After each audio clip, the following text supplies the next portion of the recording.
Do the Steelers belong in the Bills and Chiefs conversation as contenders in the AFC? Plus, could the Broncos play spoils to the Baltimore Ravens this week and really reset the AFC? We break it all down on today's installment of AFC Squad.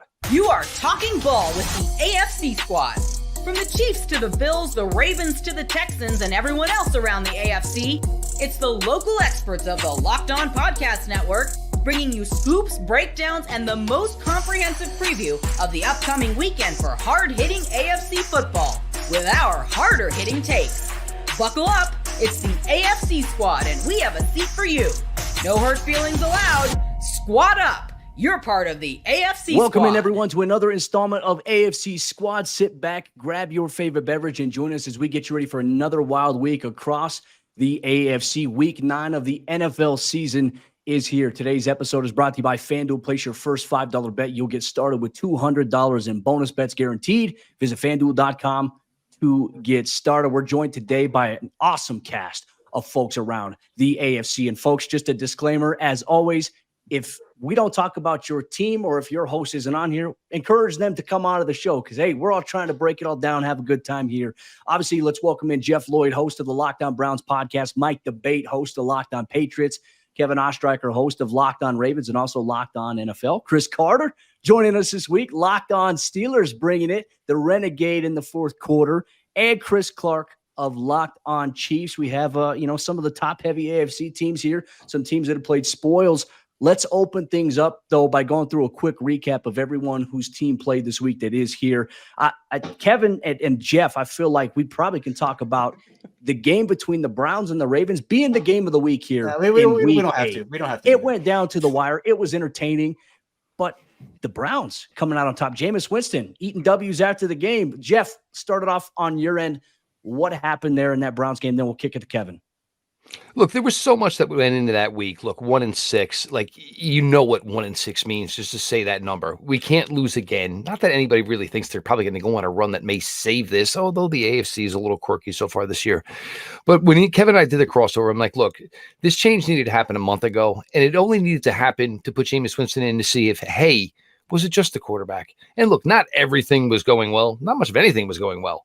But the offensive line was starting to get healthier, and I told Kevin, I said, look, this is the first time we know what the unit is on Wednesday.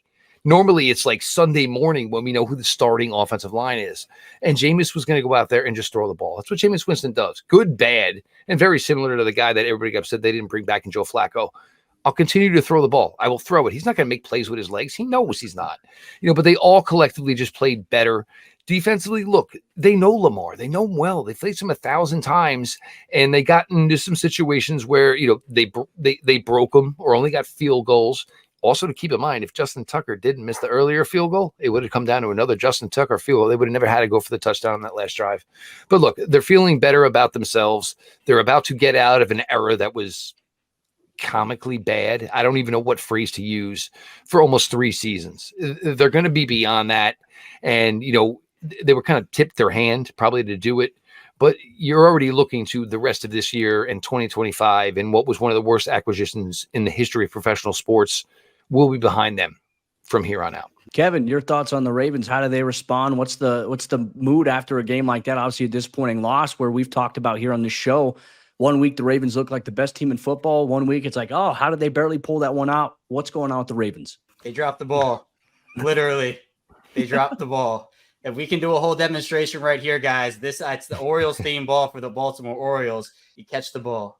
Kyle Hamilton almost had it. That's all you have to do. 3 to 5 dropped interceptions, 3 to 5 dropped passes. I counted 5. Yeah, just brutal all the way around. And look, I mean, credit to Cleveland for coming out and playing that game and doing it the way that Jeff and we talked about of like, okay, well, now you kind of have a little more structure and a little more, is this the belief type deal? But for the Ravens defensively, their secondary has been terrible all season. They were down 2 corners in Marlon Humphrey and Nate Wiggins. And the surprise to us all was that Marcus Williams, who had been playing very poorly this season, was not even a healthy scratch. He was active, but did not play a single snap. And for those who don't know, this is Baltimore's 5-year, $70 million man a couple of years ago.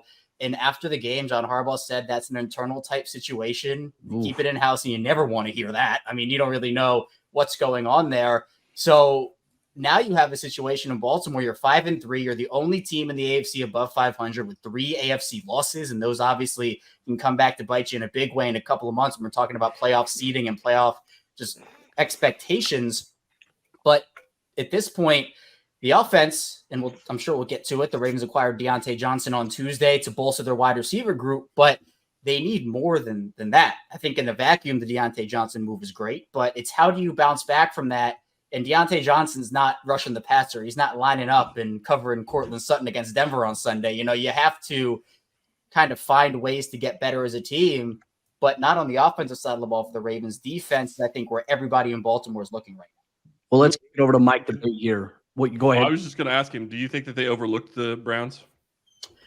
It's possible. I mean, I think the thing with the Ravens, Chris, and this is all the way across the board for Baltimore, is, look, you put together a team of all pros in the regular season, the Ravens are waxing them by 40. You put us 6 out there, the Ravens are losing. Like that's kind of been the MO with the Ravens, is they will play quote unquote down to competition. I think, look, Baltimore's roster right now is in a better spot than Cleveland's, but Cleveland played with a lot of heart in that game, and Baltimore just didn't make the plays to win. So I think that overlook, it's possible, but I just think that in general they just didn't come to play. One thing Kevin and I talked about in the crossover was, I said the one advantage the Browns have is there's no tape on Jameis Winston being the full-time quarterback for the Cleveland Browns. And it certainly didn't help Kevin that 3 out of 4, whatever you're going to clarify, Marcus Williams, 3 out of 4 starters in your secondary didn't play. Some confidence there, but I chalked it up too as well. Like those AFC North showdowns, they're brutal. It's a bloodbath between all those teams there. Even if one team's got a great record, one doesn't. So we'll see how they bounce back. Well, let's kick it over here to Mike DeBate, host of Locked On Patriots. I think the NFL world is smiling at the Patriots right now because of what we saw on Sunday. Obviously, taking it to the New York Jets, winning obviously 25-22, another L in the book of Aaron Rodgers. And once again, I have to say it, Robert Saleh continues to find ways to lose, here, even though he's not coaching it. Man, I can't believe that they're doing as bad as they are. And it's all Robert Saleh's fault there. I mean, there's got to be something there. Mike, obviously, what's the vibe, obviously, for the win for Drake May? Obviously, he goes out in that game. I know that was a little bit of a concern. Is he going to be back this week, do you think? Obviously, concussion protocol is a little bit of a different animal, but how big was that win for the Jets? I mean, for the Patriots. That was huge for the Patriots. I mean, there's a lot of bad West Side Story going around right now in Foxborough. People saying when you're a Jet all the way. And yeah, look, the Jets shot themselves in, they really did. They didn't contribute to their own. They really contributed to their own demise, I guess is the best way for me to put it, Cody. 8 penalties, really poor game management, missing kicks. This is the type of things that teams look to capitalize on. But look, I want to give the Patriots some credit. Before this game, the narrative here in New England was that this team was soft. They were essentially called that by their coach on the podium following their loss to the Jacksonville Jaguars. So what did they do? They went out and they out-toughed, in my opinion, a more talented team. They played them straight up. They dared Aaron Rodgers, Devontae Adams, and Garrett Wilson to beat them through the air one-on-one. Garrett Wilson had a pretty good game, but Christian Gonzalez was able to hold Devontae Adams in check. Aaron Rodgers was not Aaron Rodgers because the Patriots were playing him much more single coverage than the double that he was eating up the last time these two teams played. In that regard, New England essentially took it to them. And look, when you're a 1-6 team, any type of win is going to be a good win. Been a long time since the Patriots had won on their home field at Gillette. Yeah, the vibe in New England is very good, but Drake May right now, definitely a concern. He's still in concussion protocol. We want to watch how he progresses throughout the week. My guess is he probably will not suit up this week against the Tennessee Titans, but stranger things have happened. If he can get out there, I know he wants to be. If he's medically cleared, he will be. But if not, Patriots may go again with Jacoby Brissett. Oh, we'll see how that plays out here. Let's throw it to Locked On Steelers host Chris Carter. Monday Night Football against the New York Football Giants. Chris, Russell Wilson, like I said, hey, finding ways to win. Najee Harris was going off there in that first half. Obviously, an impressive win for the Steelers right now. You look at the AFC, they are tied for the second seed right now with the Houston Texans. Houston's got obviously the conference record tiebreaker over them right now. Everything going on with the Steelers, what's the vibe there? The vibe is that they still aren't close to their ceiling, and I think that's a good place for what is relatively a young team. You look at all the guys that are young and contributing right now, and guys who are hurt. They're playing without Zach Frazier, who was playing lights out for the first month and a half of the season, and he got hurt. And then they got a guy, Ryan McCollum, and he's now had 3 starts, and he's been pretty solid, at the center position. But you look across the board, they are finding the balanced identity that they've wanted to have since Ben Roethlisberger retired, even when he did retire. But now with the new investments in the offensive line, they've been able to get a push in the run game. Najee Harris, 3 straight games with a rushing over 100 yards, first Steeler to do that since James Conner in 2018. And you're seeing with Russell Wilson and a move to bring him in that a lot of people questioned. A lot of people were like, "Oh, this is a dumb move. Mike Tomlin's in over his shoes." And what he's doing is he's bringing the balance to the offense. He's average. You look at deep ball passing right now. He's on 20-yard on passes that travel 20 yards or more. Right now in the NFL, he has the best yards per average on that of quarterbacks that have thrown 20 passes out of play action. He has the longest yards per attempt on that. What he's doing is he is allowing them to stretch the field a little bit more and to actually unlock different parts of the passing offense. Not to make the Steelers some top-tier passing unit, but to do enough to say, hey, you have to honor Pickens over here and Austin over here and Freiermuth over there and Darnell Washington over there. And then while you're busy worrying about that, then the run game's coming, and now they're able to hit you with different ways. And you saw that in this game. And as I talked to Russell Wilson at the podium after the game, there were several plays that they were like this close from having a touchdown that were execution-wise, as far as the structure of the play was exactly what you want. The first Pickens touchdown, call back because Broderick Jones got called for a face mask. There was a play where Van Jefferson, if he just sits in the right spot instead of trying to run into the defender, it's a touchdown. And then George Pickens tapped his right foot twice, just couldn't get the left foot down, missed a blade of grass there. I mean, 3 plays right there where you're talking field goals into touchdowns, and this game's an entirely different thing. And I think that the thing is Russell Wilson not only sees that, but he gets that, and he gets other guys to get that. And the vibe in the locker room is just so much different. You look back to last year when Mason Rudolph was blowing up the Bengals on Sunday Night Football, and you saw Kenny Pickett kind of just like sitting there, just kind of like on the sideline with a hood up and just kind of like taking it in, not really reacting, looking kind of emotionless. And then you look at this game, Justin Fields, who just got benched after 6 games, where he scored 10 touchdowns, only threw 1 interception, and he's laughing with Russell Wilson. They're palling around. That's the environment that Mike Tomlin wanted to see Russell Wilson help recreate in the Steelers offense. They have that on the defense. They have leadership. There's no question there. When Ben Roethlisberger retired, along with Marquise Pouncey, David DeCastro, and a number of other guys that set the tone there for many years, there was a vacuum that no one was able to occupy, and they've been trying to get that for years. I think Russell Wilson is helping with that, and I think it's helped the Steelers realize, hey, we can be a good football team if we do these things, and we can be a serious contender when we start checking off those boxes. Yeah, it's nice to see Russell Wilson having some success there in Pittsburgh. Like I said, he was always great to me in Denver covering him. Nice to see him have success. You got George Pickens dropping the Shawn Michaels elbow on people on interception returns. That dude is wild, man. But, we're going to continue recapping that. We'll obviously recap the Kansas City Chiefs being the lone undefeated team right now in the National Football League. We'll do that. Plus, we'll also talk about how Anthony Richardson got himself benched here on today's AFC Squad. Today's AFC Squad show is brought to you by our friends over there at Bilt Rewards. Listen up, renters. Ever feel like you're stuck in this loop of rent payments, just watching your money vanish into thin air? Well, it's time to turn that rent game around and start earning some serious rewards. That's where Bilt Rewards comes in. Bilt is breaking ground as a neighborhood rewards program that hooks you up with points on your rent. Every month, pay your rent and watch the Bilt points roll in. Use your points to jet off on a dream vacation. Put your points toward a flight or hotel stay with 500 plus airlines and 700,000 plus hotels and properties. You can also use your points to book fitness studio classes, redeem them toward a future rent payment. They're designed to meet your lifestyle. Pay rent hassle-free through the Bilt Rewards app. Your rent game just got a major upgrade. Bilt points have been consistently ranked the highest value point currency by the Points Guy and Bankrate. Earn points by paying rent right now when you go to joinbilt.com/lockedonnfl. That's JOINBILT.com/lockedonnfl. Make sure to use our URL so they know we sent you. Joinbilt.com/lockedonnfl to start earning points toward your rent payments today.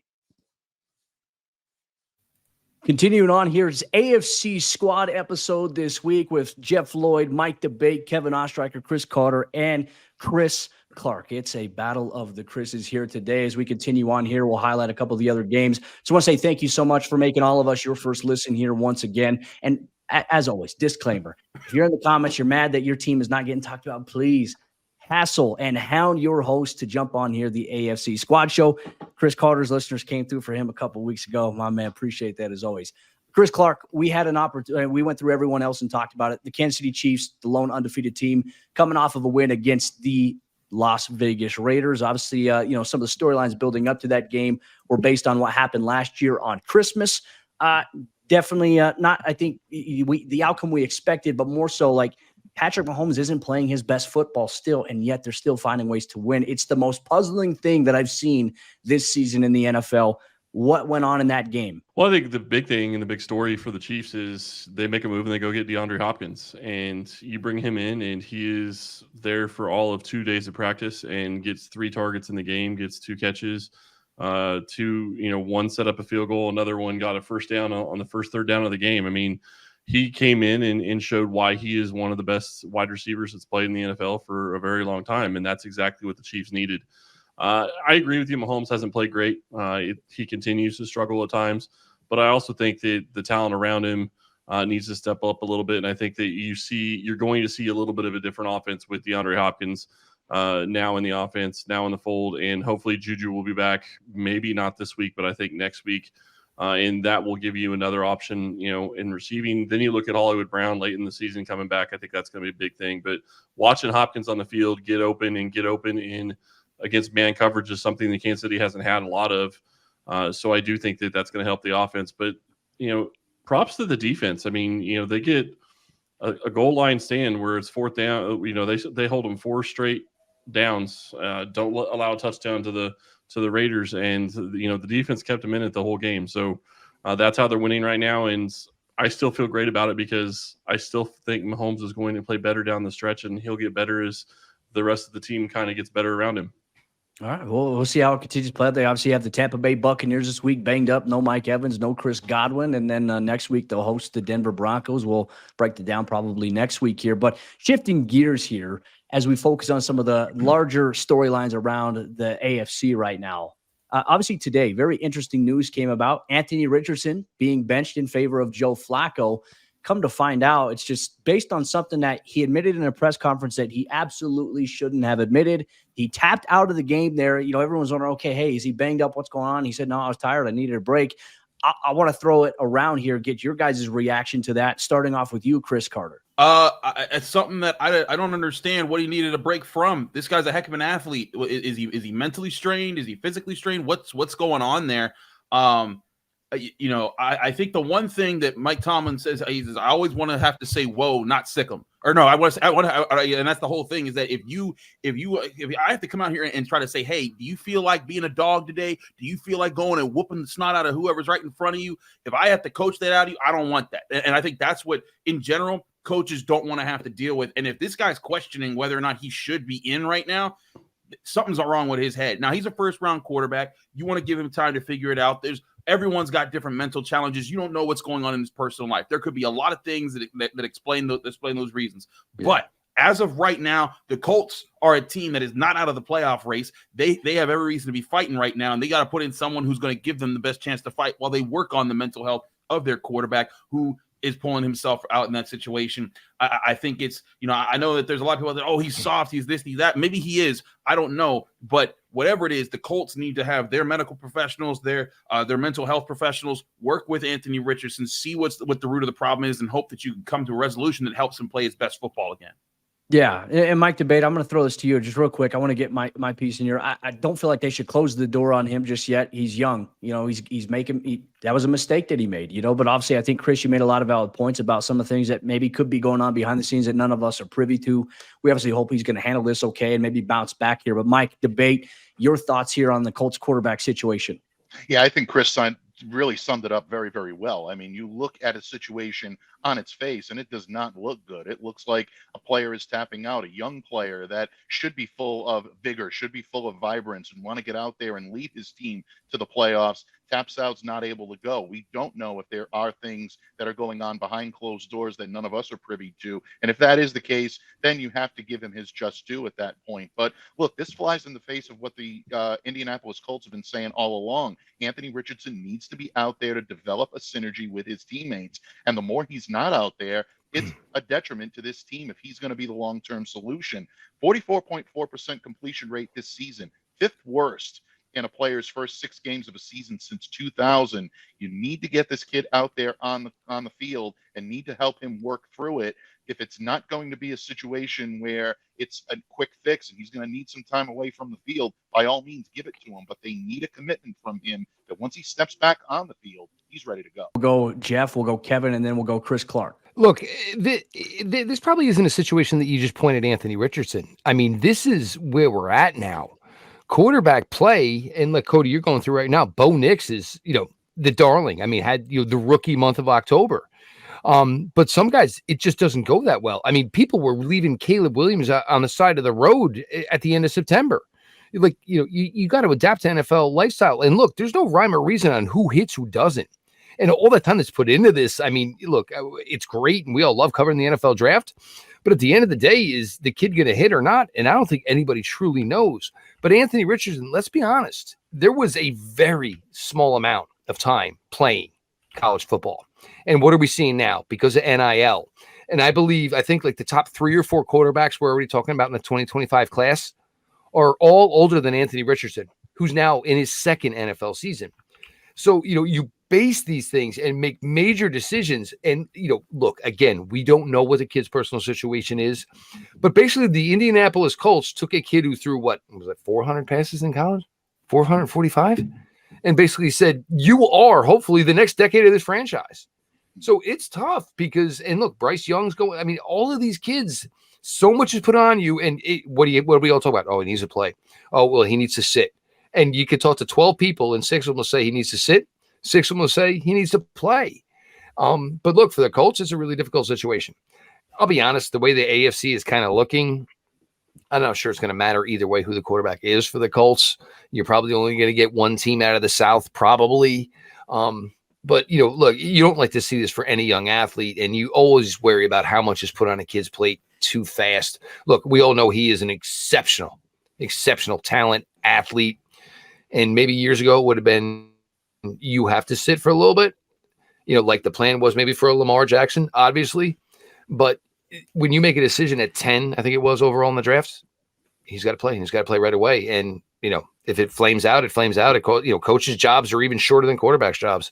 It's crazy the way it is with the quarterback position right now in the league because there's not enough good quarterbacks and people are basically bailing and running way too quickly. Yeah, I agree. Jeff, you hit the nail right on the head. It's exactly where I was going. It's the state of young quarterbacks in today's game where, however far you want to go back, it was guys would sit behind guys. Draft picks would sit behind young players or older players unless, they were this top pick and then you play right away. But now we're seeing, 2nd round picks start and then get thrown away. I mean, Drew Lock was someone that obviously has moved on to what, Cody? He's on his 3rd team now with the Giants after going to Seattle in that Russ deal. I mean, it's difficult. Mac Jones, Mike, is now in Jacksonville after he got a shot with the Patriots, and the Patriots said, "All right, it's time to go. You're not the answer." And some of that's just right. Guys didn't work out, but the way that we have seen this develop for younger quarterbacks is they get a shot, and then if it works, great.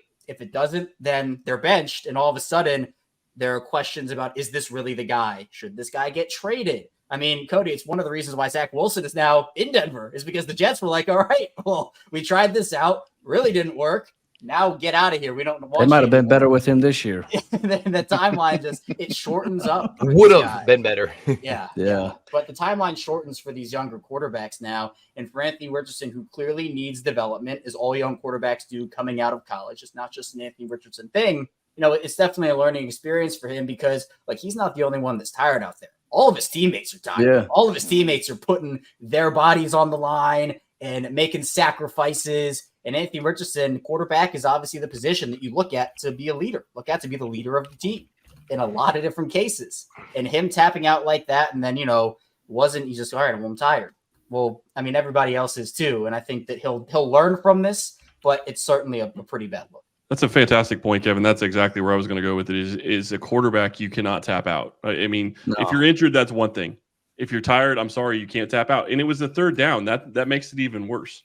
He tapped out going into a third down. They ended up kicking a field goal, and they probably wouldn't have been able to get a first down anyway because it was like a 3rd and 20. Doesn't really matter. At the quarterback position, you were the field general of that offense. You were the leader of that team. You're supposed to be the leader of that team.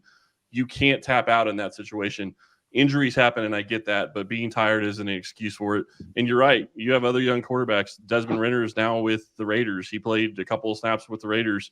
Kenny Pickett's elsewhere as well. So it's a not-for-long league, and that's happening at the quarterback position as well right now. I think you could blame Patrick Mahomes a little bit for quarterback development and how guys should look. Patrick Mahomes, C.J. Strouds of the world have kind of amplified that. Yep. Organizations, if they're terribly run, don't have patience for a plan, for it. And look, I think you look at the Steelers, for example, they realize, hey, Kenny Pickett isn't it. They made a different plan. Is it going to be the long-term plan? We don't know, right? But it gives them time to evaluate their options in the next year, 2 years from now, depending on whatever window they have, especially with the defense that they've got. But there's other organizations. I think Carolina is a great example. I know that's NFC, but how terribly they are ran, which quarterback wants to go play for that ownership down there in Carolina? That's where we're at now. I was just going to say, when you start looking at NFL quarterbacks across the league, look at Daniel Jones in New York. They made the horrible decision of giving him a long-term extension, and you're stuck with that extension. He has to play. Yeah. Obviously, Deshaun Watson in Cleveland, he has to play because of that contract. I mean, there's lots of different guys that's happened with, but the young guys that start getting money that shouldn't be getting the money, you're going to be stuck with those guys for the next 2 or 3 years. The NFC guys. Right. Yeah. The NFC guys were just debating about whether or not Malik Willis is going to be the better quarterback option for the Packers here going forward. So, I mean, you never know. Yeah. It's all fun. Make sure, folks, you go check out the NFC squad as well after you listen to the AFC squad here. We're going to continue our conversations here on today's show. Obviously, part of the Locked On Podcast Network, your team every day. We're going to take a quick glance at Week 9. What are some of the biggest games?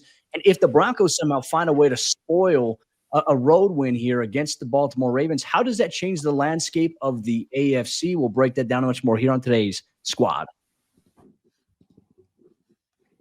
Today's squad show is brought to you by our friends over there at FanDuel, America's #1 sportsbook. And look, the NFL season is at the midway point. Get ready to tackle all the NFL action inside of the FanDuel Sportsbook app, because right now new customers can bet $5 and get $150 in bonus bets if you win. The FanDuel Sportsbook app gives you everything that you need to place live bets on the NFL all in one place. So when you get the hunch in the middle of the game, you can check out the latest stats. You can view live play-by-play and so much more on the same page where you place your bets. There's a wide slate of NFL action here as Week 9 of the season approaches, and FanDuel is the place to be. Just visit FanDuel.com to join today. You'll get started with $150 in bonus bets if you win your first $5 bet. That's FanDuel.com. Never waste a hunch and make every moment more with FanDuel, an official sportsbook partner of the NFL.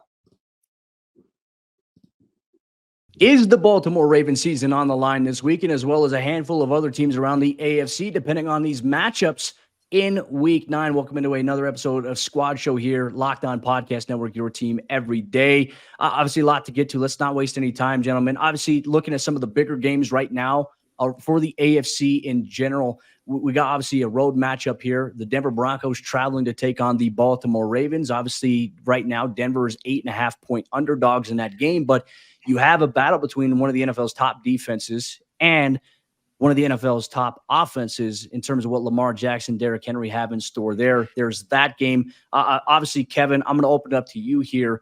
Ravens in a position right now coming off of a disappointing loss to the Browns.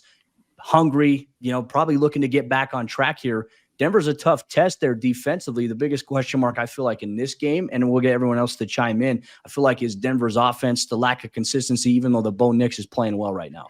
Yeah, look, I think if this Ravens defense, like they let Jameis Winston go out there and look like prime Lamar Jackson himself.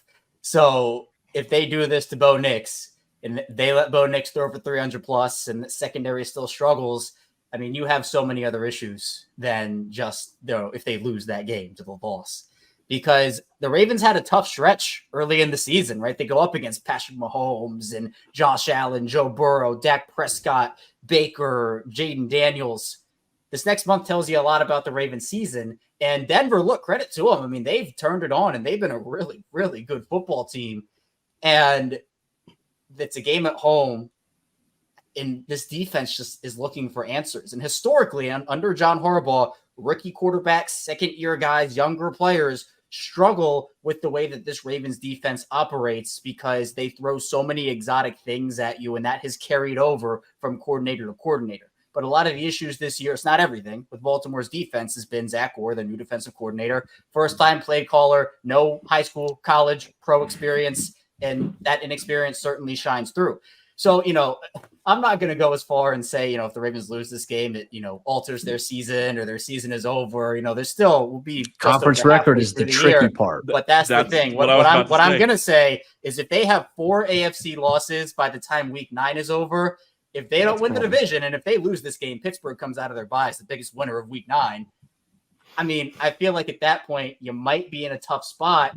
And if they're fighting for a wild card, look, conference record, if it comes down to it, you might be looking at a 6 or 7 seed, which is tough. But again, here in Baltimore, with the way the regular seasons have gone versus playoffs, Baltimore just wants to get to the playoffs, but of course you got to actually get there first. Chris Carter, I mean, your team's on a bye. Thank you for joining us this week, even though that you don't have a game to cover this week. Your thoughts, obviously, on that situation as well, and then obviously we'll throw it to Mike Debate because the Miami Dolphins and the Buffalo Bills face off. That's an AFC showcase right there. Your thoughts on this one, real quick?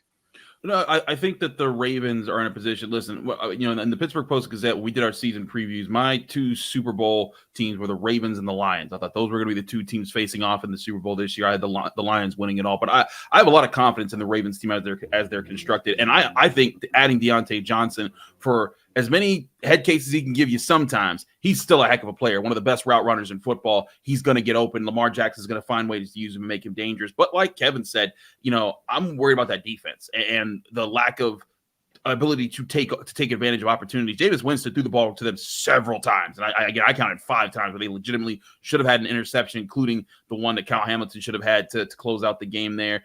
If they can get that unit to be better, they can still win this division and be the thing. I'm still not, I still don't have the Steel. I know we talked at the top of the show. Are the Steelers in the same tier as the Bills and the Chiefs? No, but I do think that they have put themselves in that tier right under them, where it's like, hey, they can be a threat. All the Steelers have needed for years. They've had a top tier defense. They've had T.J. Watt, Cam Hayward, Baker Fitzpatrick. They've added guys across the board. All they needed was an offense to be middle of the league. To balance that. That's what they had when they last were Super Bowl contenders. That's what they have right now. They're the 15th ranked offense right now, 23.4 points per game. I don't know why Jeff Lloyd's laughing. He predicted them to finish last, and his Browns are in last. I'm laughing because it's a Ravens question, and you're talking about the Steelers. I thought we're talking about where where these 2 teams are in the AFC North are right now. I thought that was where we were going with this. So I'm comparing are the Ravens, and I led with the Ravens. Thank you, Cody. And you did eloquently. I'm not look, Chris. I think Pittsburgh's playing really well, and they're playing exactly the dream scenario we talked about in the offseason. Are we really worried about the Baltimore Ravens? Are we really worried about Lamar Jackson? Yes. Oh, no, Kevin. A week ago, it was Lamar's about to win his 3rd MVP. That's true. Look, they'll figure it out. This team is 5-3. They have Lamar Jackson. Oh, they do. But if you can drop 30 plus, I agree. Week in and week out, that's offensively, division, Jeff. And look, I'm just for the North, they got to answer for if they're going to be. Look, I'm not trying to be combative. But for the North, it's going to honestly probably come down to the 2. You guys playing each other. That's what it's going to come down to. I think you're in your own zone. Pittsburgh's obviously better defensively, not better offensively. Baltimore is really good offensively. They're still working on whatever this defense is. There's a whole lot of new moving parts with a new leader, and it doesn't go very well. You go simplified. You start playing your cover 2, your cover 3, keep people in front of you. Hopefully get to play 4 out of 4 starters in your secondary. But I mean, I don't know if we're ready to blow up the Baltimore Ravens because Jameis Winston beat 3 out of 4 backups for the Ravens secondary. But no, I think it's a little. We're pulling out the crash card a little early, in my But- opinion. Maybe CPR still get it done. Nobody's saying blow them up, Yeah. Jeff, but I think we are saying that, like, look, I had these guys cruising to win the AFC North, and right now they might be in a dogfight. And a dogfight with the Steelers, if there's one team in the NFL that the Ravens don't want a dogfight with, absolutely. 1-7. Absolutely. So, like, that's my whole point. And that's what I'll I say love about that. Pittsburgh in Baltimore, because, and Chris, I know you know this more than anybody here, you and I both. If there's one team Lamar has struggled with over the course of his career, it has been the Pittsburgh Steelers. And so, look, are we worried about the Ravens offense? Are we worried about Lamar Jackson? Are we worried about Derrick Henry? No, we're not worried about those guys. But defensively, they have too much talent to be this bad, and yet they are this bad. And that's the issue, where it's like a defense with Roquan, Marlin, Kyle Hamilton, etc. You would hope that, okay, you could string some stuff together. Run defense has been fine. Pass defense and pass rush have been pretty bad over the last month plus. Well, the biggest problem that the Ravens are going to face is they still have the Steelers to play twice. And they got the Bengals to play again. And that was, I mean, I know the Bengals aren't great this year, but they're better than their record, I think, would say they are right now. And they already lost to the Browns, and they have to play them again. So divisionally, you still have a tough division to go through. Yeah. They need a big win against Denver. And Cody, Denver's playing good football right now. So it's a tough easier situation said for than them to done. be in, because even like for Denver, the stakes are high. You know, they lost to the Steelers early on the season in week 2, and you look at conference record, they're 2-2 right now. Everyone else above them, the Bills have a 4-2 conference record, the Steelers 4-1, Texans 5-0 in the conference right now, and then Chiefs obviously 4-0 undefeated right now, and then Ravens there at 2-3, Chargers right behind them with the 2-2 conference record. The AFC is very chaotic right now, I feel like, but it also presents some opportunities, because you look at the Cincinnati Bengals where they're at 3-5, and this really is going to kind of segue the end point of our show here. Is this the final shot? Like this week against the Raiders, if they lose, is that the final shot for the Bengals season in terms of getting to the postseason? Joe Burrow is putting up tremendous numbers this year, but none of that seems to matter because they're not getting enough stops, and the defense is just kind of like a sieve. Everyone's running through it right now. Is this the last chance for the Cincinnati Bengals this week? If they lose it, is it over? I don't think there's any way they lose to the Raiders. I think the Raiders played one of their best games last week against the Chiefs, and I think that it's going to be a letdown week for the Raiders. That's personally the way I see it. But I also don't think the Bengals are going to rattle off 8 wins, which is basically what they would need to have a good chance to make a run. So, Mike, debate I want to ask you, because there's an AFC East game obviously between Buffalo and Miami. Buffalo right now looks like the clear-cut favorite. They've got a really good cushion in that division right now. Tua Tagovailoa return last week. We highlighted that. They lose to the Cardinals on a last-second field goal. Even with the return of Tua, like this game here, if the Bills win this one, is it over on the Dolphins season as well, their playoff aspirations? Yeah, I think it actually may already be, believe it or not. I think that was a heartbreaking loss for the Dolphins last week. Look, there's a lot of talent in Miami right now, and if they can somehow figure it out and rattle off some wins, this is a team a couple of years ago that went on a pretty historic run and ended up making a pretty good playoff run. I'm not saying that they're identically constituted, but it has happened before in Miami. If they can do their job this week and really upset a team in Buffalo that everyone expects to roll in this game, then that could be a signal that maybe there's something there in Miami for them to build on, because they do have the talent to make things interesting. But Buffalo is playing at a much higher level right now on both sides of the ball. Josh Allen right now is continuing to have a good season. I think they're coming into their own a little bit more offensively. The addition of Amari Cooper is very good for someone like a Keon Coleman who needs that veteran presence. I think it's going to be a tough one for Miami, but if they lose, you're looking at right now Buffalo cakewalking now into that division title, because none of the other teams in the division are even close right now to sniffing them. Yeah, the Ravens right now.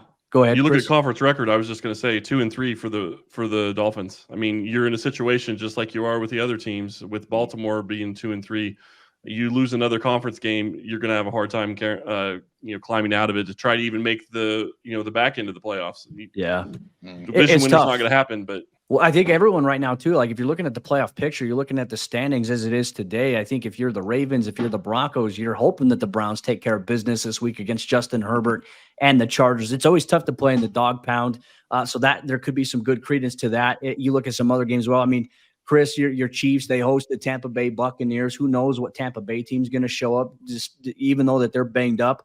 But then that's going to set up a matchup next week, AFC West showdown. Just so many different storylines right now across the entire AFC. Obviously, Mike, your Patriots will travel to take on the Tennessee Titans in one of those games there. We'll see if it's Jacoby Brissett or Drake May on the day. But, hey, a lot at stake. And as always, every single week we will be here on the AFC Squad Show on the Locked On Podcast Network, where it is your team every day. If you want your team to be talked about a little more representation, where, hey, if we say something about your team, make sure, encourage your host to jump on, because we like to expand the conversation here. We can get up to 10 people in this show. We're trying to make that happen here. But obviously, we're going to say some controversial things from time to time. We appreciate you taking time of your day. For Jeff Lloyd, Mike DeBate, Kevin Ostreicher, Chris Carter, and Chris Clark, I'm Cody Work. We'll see you next time for another Squad Show here on the AFC.